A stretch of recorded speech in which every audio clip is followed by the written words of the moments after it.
এখন আমি আছি ঢাকার শহীদ বুদ্ধিজীবী স্মৃতিসৌধে। তো এই স্মৃতিসৌধ নিয়ে কয়েকটি কথা বলবো।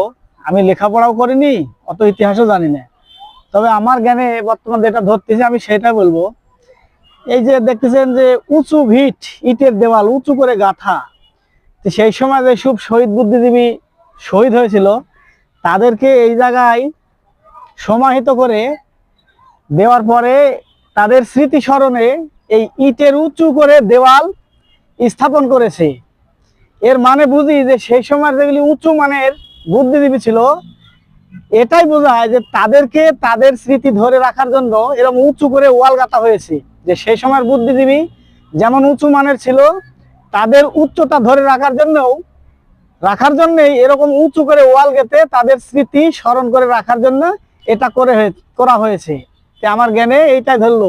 তো দর্শক, আমি আসলে ভুল বলেছি না ঠিক বলেছি, আপনারা কমেন্টে জানাবেন, শেয়ার করবেন। ধন্যবাদ।